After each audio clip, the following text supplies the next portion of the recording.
Dear students, आप सभी का फिजिक्स की ऑनलाइन क्लासेस में स्वागत है। हमारा जो फर्स्ट लेसन था उस लेसन को हमने कंप्लीट कर दिया। उसकी थ्योरी कंप्लीट हो गई। हमारे न्यूमेरिकल चल रहे थे और कुछ न्यूमेरिकल हमने कल की वीडियो है उसमें किए थे। कुछ न्यूमेरिकल हम आज करेंगे और इन न्यूमेरिकल के माध्यम से इस लेसन के अंदर जो हमने पढ़ा है उसको अच्छी तरह से हम समझने का प्रयास कर रहे हैं। तो आप सभी ने जितने भी न्यूमेरिकल मैंने करवाए हैं वो एक बार फिर आपने उनको करने का प्रयास किया होगा ताकि वो अच्छे से समझ में आए। तो आज हमारा नेक्स्ट जो क्वेश्चंस है उसको हम देखते हैं कि उसके अंदर हमें क्या दिया गया और हमें क्या पूछा जा रहा है। तो चलो पढ़ते हैं। क्वेश्चन हमारा है कि विद्युत आवेश Q, एक विद्युत आवेश Q है, इसको दो भागों Q1 व Q2 में विभाजित कर दिया गया है और फिर इन दोनों को परस्पर R दूरी पर रखा गया है। तो दोनों के मध्य प्रतिकर्षण बल अधिकतम होने की शर्त क्या है? ये आपको है कि दोनों के मध्य जो प्रतिकर्षण बल लग रहा है उसके अधिकतम होने की शर्त क्या है, ये आपको समझना है। तो देखिए, सबसे पहले हमें क्या दिया हुआ है इसको हमें समझना है। दिया हुआ क्या है कि एक Q चार्ज है और वो किससे मिलकर बना हुआ है? Q1 प्लस Q2 से मिलकर बना हुआ है। एक क्वेश्चन हमारी फर्स्ट आ गई। जब इन दोनों को अलग कर दिया, इस Q चार्ज को Q1 और Q2 में बन कर दिया और इन दोनों को R दूरी पर रख दिया, इन दोनों चार्जों को R दूरी पर रख दिया।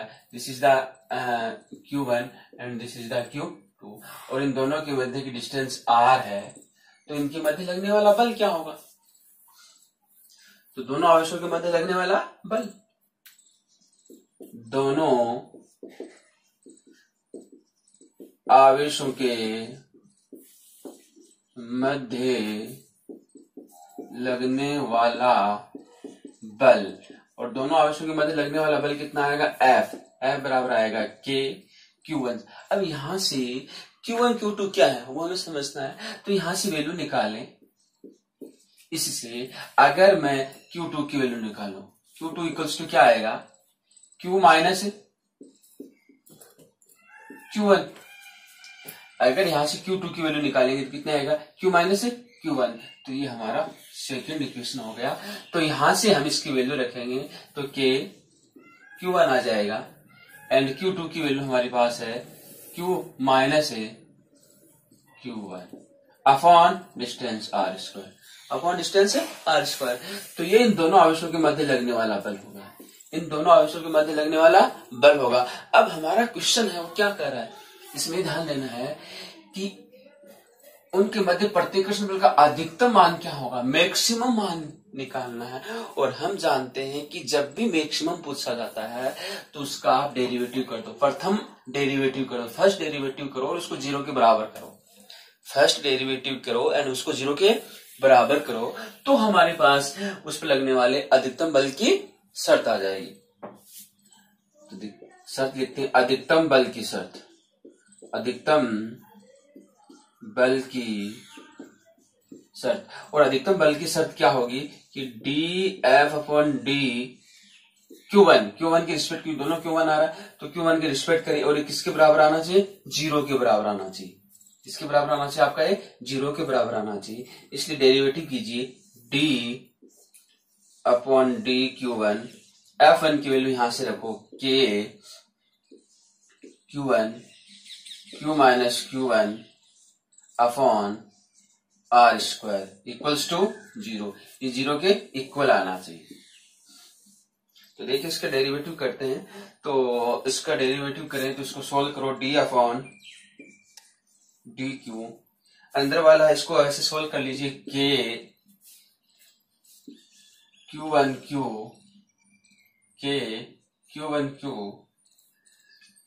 Upon R square minus K Q1 का square upon R square equals to 0। Okay, इसको ओपन किया है, इसको ओपन किया है। अभी Q1 से लीजिए, Q1 था, Q1 के रिस्पेक्ट हम इसका डेरिवेटिव कर रहे हैं।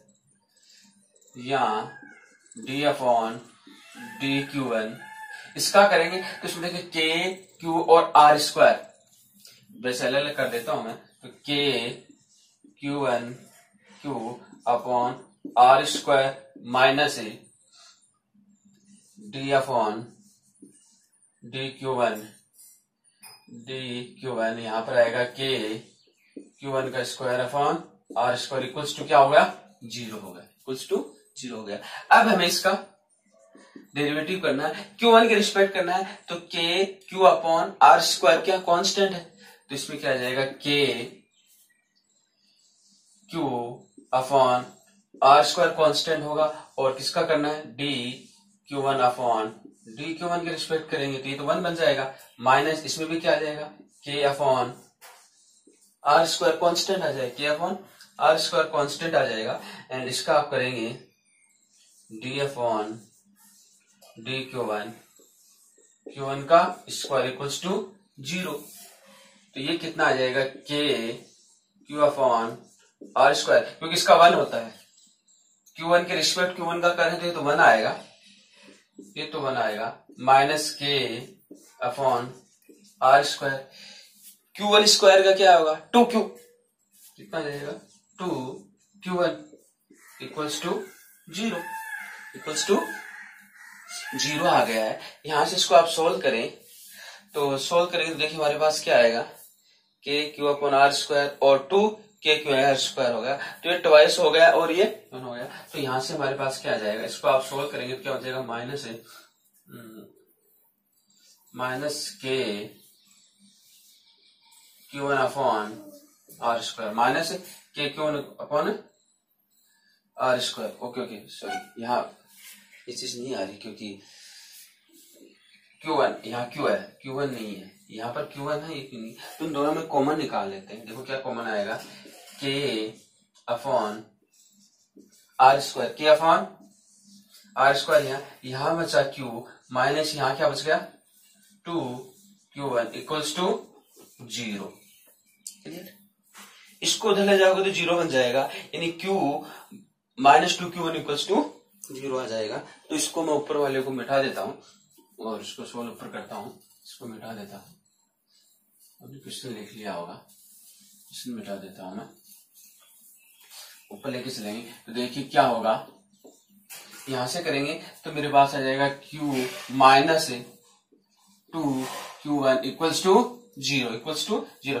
क्योंकि इधर जाएगा तो 0 हो जाएगा और ये 0 के बराबर हो जाएगा, तो यहां से मेरे पास किसकी वैल्यू आ जाएगी Q1 की, यानी Q equals to 2Q1, and यहां से Q1 इक्वल्स टू कितना आ जाएगा, Q अपॉन 2, Q1 की वैल्यू कितनी आएगी, Q अपॉन 2 की होगी, ये Q1 की वैल्यू आप समीकरण 2 में रख दीजिए, समीकरण 2 में रख दीजिए, Q1 का मान समीकरण 2 में रखने पर, Q1 का मान समीकरण 2 में रखेंगे, और 2 में रखेंगे देखिए हमारे पास क्या आएगा, समीकरण 2 था हमारा Q2, समीकरण 2 था Q2, ये Q2 है, ये Q2 है, तो Q2 बराबर क्या आ रहा है, Q माइनस Q1, Q1 की वैल्यू क्या है Q अपॉन 2, और इसको आप सोल्व करते हैं तो क्या आएगा, 1 में से आधा गया, आधा बचेगा, तो यहां से हम देख रहे हैं Q1 की वैल्यू भी कितनी आती है, Q/2 आती है, Q2 की भी वैल्यू कितनी है, Q/2 आती है, तो अब अगर आवेशों का मान ये होगा तो इनके मध्य लगने वाला जो बल होगा तो वो क्या होगा, अधिकतम होगा, तो ये हमारे पास एक अच्छा न्यूमेरिकल था, जिसको आप अच्छे से नोट कर लीजिए और इसको समझने का प्रयास कीजिए। इसके पश्चात हम अगला जो न्यूमेरिकल है वो करवाएंगे। न्यूमेरिकल बहुत इंपॉर्टेंट है फिजिक्स के कॉन्सेप्ट को समझने के लिए, फिजिक्स को समझने के लिए, इसलिए आप थ्योरी को पहले अच्छे से पढ़ें, उसके पश्चात न्यूमेरिकल करने का प्रयास कीजिए, और जितने भी उसके अंदर सूत्र आ रहे हैं उन सूत्रों को अच्छी तरह से याद करें, क्योंकि सूत्र को बार बार आप न्यूमेरिकल में प्रयोग करेंगे तो आपको ऑटोमेटिकली वो चीजें समझ में आएंगी। ओके, तो इसको नोट कीजिए, इसी से अगला हम फिर करते हैं। हाँ तो बच्चों देखियो, अपना जो अगला जो क्वेश्चन है वो यहाँ पर आपको दिख रहा होगा, और उस क्वेश्चन में दिया हुआ है कि निकाय का द्विध्रुव आघूर्ण ज्ञात करना है। कि निकाय का द्विध्रुव आघूर्ण क्या होता है, ये आपको एक ऐसा डायग्राम दिया हुआ है, एक संभव त्रिभुज दिया हुआ है जिसके A, B और C पर आवेश रखे हुए, यहाँ पर -q आवेश रखा हुआ है, यहाँ पर भी -q आवेश रखा हुआ है, और यहाँ पर प्लस क्यू आवेश रखा हुआ है। तो सबसे पहले तो हमें समझना है कि इसके अंदर द्विध्रुव कितने हैं, इसके अंदर द्विध्रुव कितने हैं। और यहां से हम देख सकते हैं कि ये +2q है, इसको हम अगर ऐसा मान लें, इस +2 को हम ऐसा तोड़ दें कि ये +q है और ये +q है, इसको हम थोड़ा अलग कर दें तो हमें पता लग रहा है कि यहाँ पर दो विद्युत द्विध्रुव बन रहे हैं। एक तो ये +q -q एंड दूसरा ये +q और ये -q। तो कितने द्विध्रुव बन रहे हैं? दो द्विध्रुव बन रहे हैं। तो और द्विध्रुव क्या होता है हमें पता है कि दो समान परिमाण के आवेश हैं एंड नेचर में क्या हो? विपरीत हो। परिमाण में समान और नेचर में क्या हो?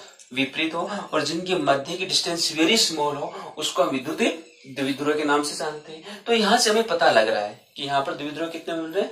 दो द्विध्रुव बन रहे हैं। तो इसके कारण से निकाय का द्विध्रुव आघूर्ण ज्ञात करना है कि इस निकाय का द्विध्रुव आघूर्ण क्या होता है। और दूसरा हम जानते हैं कि जो द्विध्रुव होता है जैसे -q है एंड दूसरा +q है, द्विध्रुव आघूर्ण होगा वो एक सदिश राशि है जिसकी दिशा माइनस से प्लस की तरफ होती है। एक सदिश राशि जिसकी दिशा माइनस से प्लस की तरफ होती है एंड द्विध्रुव आघूर्ण का परिमाण होता है q इंटू उनके मध्य की डिस्टेंस 2l। हम ले रहे q इंटू उनके मध्य की डिस्टेंस, ये द्विध्रुव आघूर्ण का परिमाण है। तो यहां से हमें दो द्विध्रुव दिख रहे हैं और उन दो द्विध्रुव से इसका द्विध्रुव आघूर्ण ज्ञात करना है। तो देखिए solution,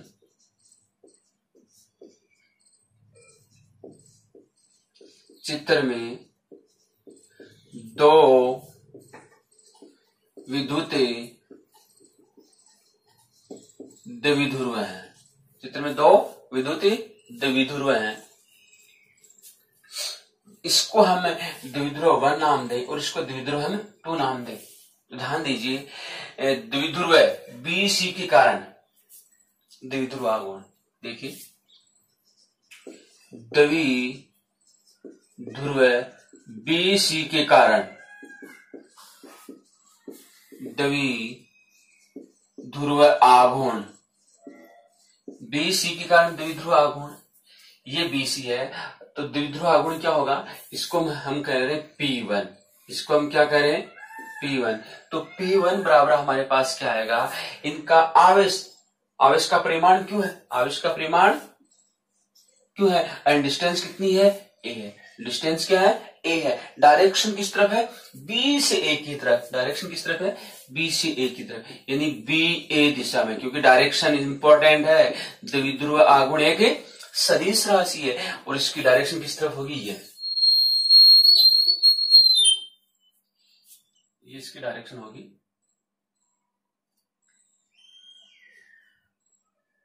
this is the direction of P1, इसको हम P1 कह रहे हैं। ठीक है। इसी प्रकार जो यहाँ पर AC द्विध्रुव है उसके कारण द्विध्रुव आघूर्ण की दिशा किस तरफ होगी?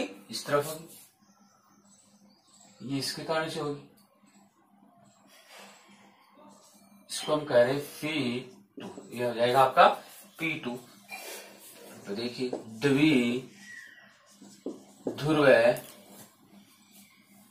द्विध्रुव CA के कारण द्विध्रुव आघूर्ण के कारण द्विध्रुव आघूर्ण, इसके कारण द्विध्रुव आघूर्ण क्या होगा? इसको हम P2 कह रहे हैं। तो P2 बराबर आएगा Q इंटू A, क्योंकि डिस्टेंस समान है लेकिन डायरेक्शन किस तरफ होगी? CA दिशा में। किस में होगी? CA दिशा में। ठीक है। हम दोनों के कारण निकाल लिए, दोनों द्विध्रुव के कारण निकाल लिए और दोनों द्विध्रुव के कारण से इसकी डायरेक्शन P1 की डायरेक्शन नहीं आ रही है, P2 की डायरेक्शन नहीं आ रही है। इसका मतलब इसका जो परिणामी होगा वो इनके मध्य से गुजरेगा, इनका जो परिणामी होगा वो इनके मध्य से गुजरेगा। और परिणामी की डायरेक्शन क्या होगी? ये जो परिणामी इधर से जाएगा, इनका जो परिणामी है वो इधर से जाएगा, इनका परिणामी होगा इधर से जाएगा। अब देखिए ये कोण थीटा है और क्योंकि त्रिभुज कैसा है? समबाहु त्रिभुज है, तो इसका प्रत्येक कोण कितना डिग्री होगा? 60 डिग्री। तो ये कोण भी थीटा होगा, हमारा ये कोण भी थीटा होगा। ठीक है। तो बिंदु A पर जो परिणामी द्विध्रुव आघूर्ण, इसके कारण से जो परिणामी द्विध्रुव आघूर्ण आएगा, अतः परिणामी द्विध्रुव ध्रुव आघूर्ण। फॉर्मूला हमारा वही लगेगा।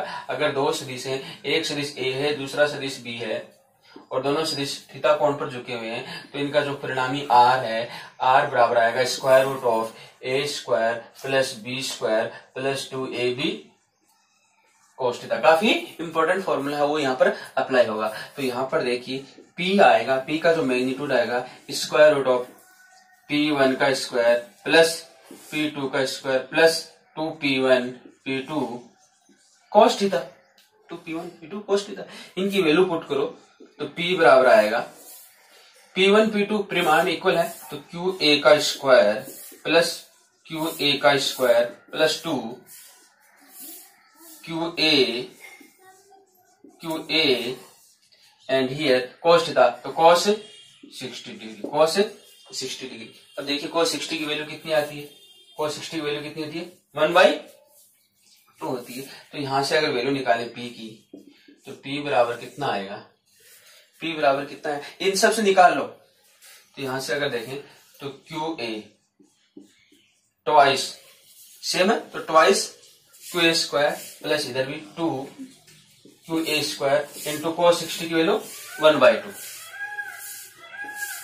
क्योंकि cos 60 डिग्री कितना होता है, 1/2 होता है। तो यहां से P बराबर कितना आएगा, इसको बाहर निकाल लीजिए कि 2 से 2 निकल गया, सॉरी 2 से 2 कट गया, QA बाहर आ जाएगा और वर्गमूल में कितना आएगा, यहाँ 2 + 1, तो P बराबर कितना आएगा, वर्गमूल 3QA, वर्गमूल 3QA। This is the answer, इसका आंसर होगा। तो जो इसका परिणामी द्विध्रुव आघूर्ण होगा उसका मैग्नीट्यूड होगा P = वर्गमूल 3QA होगा, एंड इसकी डायरेक्शन किस तरफ होगी, इस तरफ। दिस इज द परिणामी, तो ये P की डायरेक्शन, ये P की डायरेक्शन होगी। ओके, तो इसको आप नोट कीजिए। इसके पश्चात हम अगला क्वेश्चन पर आते हैं तब। तो हाँ, तो बच्चों देखिए अपना अगला जो क्वेश्चन है उसको हम पढ़ते हैं और उसको समझने का प्रयास करते हैं। अगला हमारा न्यूमेरिकल है कि किसी निकाय में दो आवेश, एक आवेश QA है जिसकी वैल्यू दी हुई है, दूसरा आवेश QB है जिसकी वैल्यू दी हुई है। दोनों क्रमशः दो बिंदु दिए हुए हैं, एक बिंदु A दूसरा बिंदु B है, इस पर स्थित है। तो निकाय का द्विध्रुव आघूर्ण ज्ञात करना, निकाय का द्विध्रुव आघूर्ण ज्ञात करना है। तो सबसे पहले हमें बना लेते हैं, सिस्टम बना लेते हैं, ताकि हम उसके अंदर, क्योंकि इसके अंदर निर्देशांक 3 है, इसका मतलब 3 अक्ष दिखा देते हैं, 3 अक्ष दिखा देते हैं। इसको हम अक्ष मान लेते हैं, इसको Y अक्ष मान लेते हैं और इसको Z अक्ष मान लेते हैं। और हम देखते हैं वो पॉइंट, क्योंकि X और Y 0, दोनों में X और Y 0 है, इसका मतलब ये जो स्थित होगा किस पर, Y अक्ष पर होगा। ये माइनस Y अक्ष पर जा रहा है और ये सॉरी Z अक्ष पर होगा, Z अक्ष पर होगा, क्योंकि X और Y 0 है तो Z अक्ष पर होगा। तो ये Z पर माइनस में है और ये Z प्लस पर है। तो ये बिंदु B यहाँ पर है, बिंदु B यहाँ पे, बिंदु B यहाँ पर होगा, जिसके निर्देशांक क्या होंगे, 0, 0 और 15 सेंटीमीटर। और बिंदु A यहाँ पर होगा, बिंदु A यहाँ पर है, जिसके निर्देशांक कितनी है, 0, 0 और -15 सेंटीमीटर, क्योंकि इधर पॉजिटिव और इधर क्या होगा, नेगेटिव होगा। ठीक है। दूसरा, इन पर चार्ज रखे हुए, तो देखिए सॉल्यूशन हम देखते हैं। आपको दिया हुआ क्या, सबसे पहले वो लिखो, QA की वैल्यू दी हुई है 2.5 × 10⁻⁷ कूलाम। QB = दिया हुआ है -2.5 × 10⁻⁷ कूलाम। ठीक है, निर्देशांक ये दिया हुआ। तो एक विद्युत द्विध्रुव बन गया, क्योंकि दोनों आवेश परिमाण में समान और प्रकृति में विपरीत हो गए, परिमाण में समान और प्रकृति में विपरीत हो गए। एंड दूसरा हमें देखना है कि इनके बीच की जो डिस्टेंस, विद्युत द्विध्रुव बन गया तो इसका द्विध्रुव आघूर्ण ज्ञात करना है। तो इनके बीच की डिस्टेंस ही हमें, और डिस्टेंस हमारे पास ये डिस्टेंस होगी, इनके मध्य की डिस्टेंस। और मध्य की डिस्टेंस को अगर हम D मान लें, मध्य की डिस्टेंस D, मध्य की दूरी D मान लेते हैं, तो D बराबर हमारे पास कितना आ जाएगा।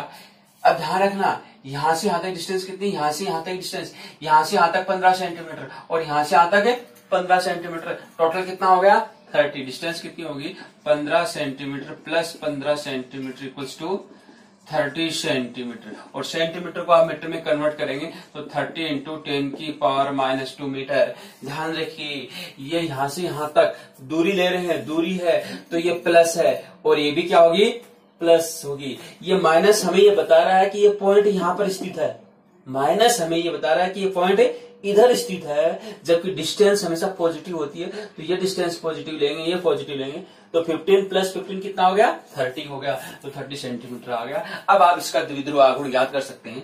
तो अतः द्विध्रुव आघूर्ण, और द्विध्रुव आघूर्ण का फॉर्मूला क्या होता है P equals to Q into D करते, क्यू इंटू डी, आवेश और उनके मध्य की दूरी। तो P इक्वल्स टू क्यू की वैल्यू है 2.5 इंटू 10 की पावर -7 इंटू 30 इंटू 10 की पावर -2, 30 इंटू 10 की पावर -2। इसको सोल्व कीजिए तो देखिए इसको सोल्व करते हैं। P बराबर हमारे पास क्या आएगा 2.5 को 30 से मल्टीप्लाई करेंगे तो हमारे पास आएगा 4.5 इंटू 10 की पावर -7 और एक -1 तो 10 की पावर -8 कूलाम इंटू मीटर। क्या होगा कूलाम इंटू मीटर।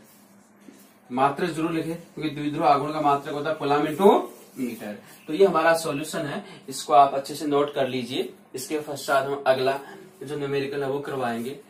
तो न्यूमेरिकल बहुत जरूरी है अंडरस्टैंड करने के लिए, चैप्टर को अच्छे से समझने के लिए।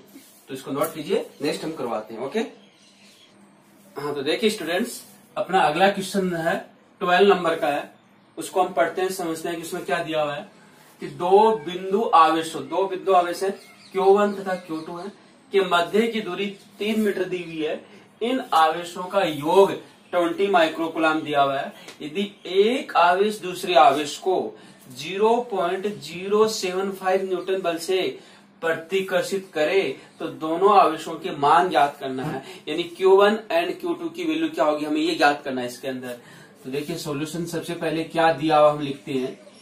जो दिया हुआ है सबसे पहले हमें क्वेश्चन को समझना चाहिए और उसमें क्या दिया हुआ है वो हमें मालूम होना चाहिए और क्या फाइंड आउट करना है वो हमें मालूम होना चाहिए। तो क्या दिया हुआ है Q1 प्लस Q2 इक्वल्स क्या दिया हुआ है 20 माइक्रोकूलम, ये हमें दिया हुआ है। यानी इसको लिख सकते हैं 20 इंटू 10 की पावर -6 कूलम, तो ये दिया हुआ है। दूसरा दोनों के मध्य की दूरी दी हुई है यानी R दी हुई है, R बराबर 3 मीटर दिया हुआ है, ये ऐसा ही में।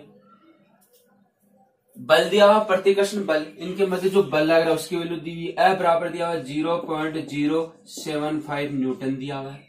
क्या याद करना है कि Q1 कितना आएगा एंड Q2 कितना आएगा, ये हमें याद करना है। तो हम जानते हैं कि दो आवेश ही, ये आवेश Q1 है एंड दूसरा आवेश Q2 है।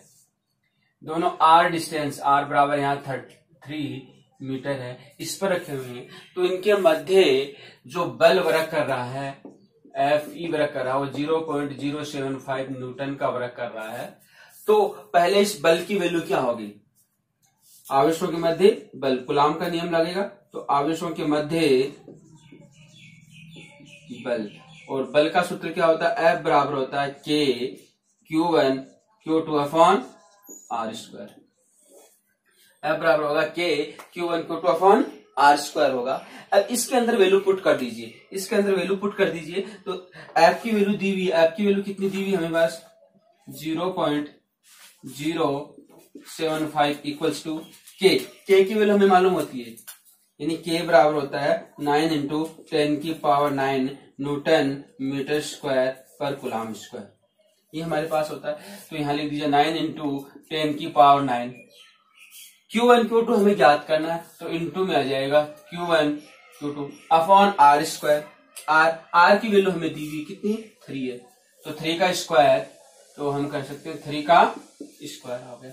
ठीक है, तो यहां से Q1 Q2 की वैल्यू निकाल लीजिए। Q1 Q2 इक्वल्स टू कितना आ जाएगा, इसको निकालेंगे तो ये 3 का हो जाएगा 9 इंटू 0.075 अपॉन 9 इंटू 10 की पावर 9। ये Q1 Q2 की वैल्यू आएगी। इसको कैंसिल आउट करिए, C से कैंसिल आउट हो जाएगा और 3 से निकल जाएगा तो बन जाएगा 75 इंटू, ये ऊपर जाएगा तो माइनस में आ जाएगा। तो इसको हम लिखेंगे ये बन जाएगा आपका 0.075 इंटू 10 की पावर ऊपर जाएगा तो -9 गुना स्क्वायर, कुलाम स्क्वायर आएगा, क्योंकि चार्ज दो है, चार्जर कुलाम, तो कुलाम का स्क्वायर यहाँ पर हमारे पास है, ये आ जाएगा कुलाम इंटू कुलाम का square. This is the equation number 1, this is the equation number 1 आ गई। एंड इक्वेशन ये, sorry this is the equation number 1 ये है आपकी, and this is the equation number 2। हाँ यहां से देख, हाँ तो देखिए हाँ तो स्टूडेंट देखिए Q1 Q2 की वैल्यू हमारे पास आ चुकी है, Q1 प्लस Q2 की वैल्यू हमारे पास है। अब यदि हमारे पास Q1 माइनस Q2 आ जाता है, Q1 माइनस Q2 आ जाता है, तो Q1 plus Q2 and Q1 minus Q2 से हम Q1 एंड Q2 की वैल्यू फाइंड आउट कर सकते हैं। तो देखिए Q1 माइनस Q2 को क्या लिखा जा सकता है, इसको हम क्या लिख सकते हैं, इसको हम लिख सकते हैं Q1 माइनस Q2 का होल स्क्वायर करें, Q1 माइनस Q2 का होल स्क्वायर करें और माइनस कर दें 4Q1 Q2, minus 4Q1 Q2 कर दें तो हमारे पास इसकी वैल्यू आ जाएगी। Q1 माइनस Q2 का होल स्क्वायर करते हैं तो हमारे पास Q1 माइनस Q2 का whole square minus 4Q1 Q2 की वैल्यू आ जाएगी, यानी सॉरी इसको प्लस कर देता है, इसको प्लस, सॉरी प्लस होगा। देखिए इसको खोलेंगे तो क्या आएगा, Q1 का स्क्वायर प्लस Q2 का square minus plus 2Q1 Q2 minus 4Q1 Q2, तो क्या बन जाएगा ये 2 प्लस का ये माइनस का, तो हमारे पास क्या आ जाएगा Q1 माइनस Q2 का होल स्क्वायर बन जाएगा, ये चीज बन जाएगी। तो इसको हम इस रूप में लिख सकते हैं, ठीक है, तो ये आपको समझना था। अब हम यहाँ पर वैल्यू पुट करें इसकी Q1 प्लस Q2 की, कहां से, समीकरण 1 से, कितनी थी 20 इंटू 10 की पावर माइनस 6 का होल स्क्वायर कर दें, माइनस 4Q1 इंटू Q2 की वैल्यू यहां से लिखे तो कितना आएगा 0. इसको हम लिखते हैं 75, इसको हम क्या लिखते हैं 75 इंटू 10 की पावर माइनस 12 कुलाम स्क्वायर, ये बन जाएगा। तो 75 इंटू 10 की पावर माइनस 12 ये बन जाएगा, ठीक है, ये बन जाएगा 400 इंटू 10 की पावर माइनस 12 माइनस 4 को 75 से मल्टीप्लाई करेंगे तो 5 4 जा 20, 7 4 जा 20, 8 और 2 30, तो 300 इंटू 10 की पावर माइनस 12 हो गया। इसको देखिए करेंगे तो 4 में से 400 में से 300 को माइनस करेंगे तो 100 आएगा, यानी 100 इंटू 10 की पावर माइनस 12, और इसको हम लिख सकते हैं ये Q1 माइनस Q2 का होल स्क्वायर आ रहा है। अब हम क्या करें, इसका स्क्वायर रूट निकालें तो क्या आएगा Q1 minus Q2 equals to, इसका करेंगे तो 10 इंटू 10 की पावर माइनस 6, 100 का 10 की पावर माइनस 12 का स्क्वायर रूट करें तो 10 की पावर माइनस 6 कुलाम, ये हमारे पास आएगा। ये इक्वेशन हमारे पास 3 आ चुका है, ठीक है, ये इक्वेशन हमारे पास 1 था। Q1 प्लस Q2 हमारे पास आ चुका है, Q1 माइनस Q2 हमारे पास आ चुका है। तो इन दोनों इक्वेशन से हम Q1 एंड Q2 की वैल्यू फाइंड आउट कर सकते हैं। तो देखिए क्या करेंगे, समीकरण 1 व 3 से, इसको मेरा कर दें, समीकरण 1 व 3 से हमारे पास क्या आएगा, समीकरण 1 व 3 से Q1 plus Q2 equals to है 20 इंटू 10 की पावर माइनस 6, ये था Q1 माइनस Q2 है 10 इंटू 10 की पावर माइनस 6 है, दोनों को प्लस कर दीजिए, ये कट जाएगा, क्या जाएगा 2Q1 इक्वल्स टू 30 इंटू 10 की पावर माइनस 6 आ जाएगा। तो Q1 इक्वल्स टू क्या आएगा 30/2 इंटू 10 की पावर माइनस 6, तो Q1 इक्वल्स टू कितना आएगा 15 इंटू 10 की पावर माइनस 6 कुलाम, ठीक है, Q1 इक्वल्स टू कितना आ गया 15 माइनस 10 की पावर 6 कुलाम। और यहां से फिर Q2 की वैल्यू निकालेंगे तो Q2 20 में से माइनस कर देंगे तो हमारे पास इसकी वैल्यू आ जाएगी, यानी Q2 इक्वल्स टू कितना आएगा, Q2 इक्वल्स टू हमारे पास आएगा 20 इंटू 10 की पावर माइनस 6 माइनस 15 इंटू 10 की पावर माइनस 6, तो Q2 इक्वल्स टू आ जाएगा 5 इंटू 10 की पावर माइनस 6 गुना। तो इस प्रकार से हमने Q1 एंड Q2 की वैल्यू फाइंड आउट की है। तो ये हमारा सॉल्यूशन था। इस चैप्टर के जितने भी न्यूमेरिकल थे लगभग मैंने करवा दी हैं, कुछ बच गए हैं, हो सकता है तो एक दो बच गए हों। आप उनको करने का प्रयास कीजिए, अगर नहीं समझ में आता तो फिर मेरे से पूछिए, उनको सॉल्व करवा दूंगा। ओके, अब एक हमारा वीडियो इस लेसन से और आएगा जिसमें वेरी शॉर्ट क्वेश्चन है, ऑब्जेक्टिव क्वेश्चन है, उनको हम समझने का प्रयास करेंगे, उनको हम सॉल्व आउट करने का प्रयास करेंगे, फिर हमारा लेसन कंप्लीट हो जाता है। तो आप पूरा वीडियो अच्छे से देखें एंड अच्छे से जो क्वेश्चंस हैं उनको खुद सॉल्व करने का प्रयास करें ताकि आपके अच्छे से समझ में आ जाए। ओके, धन्यवाद, थैंक यू।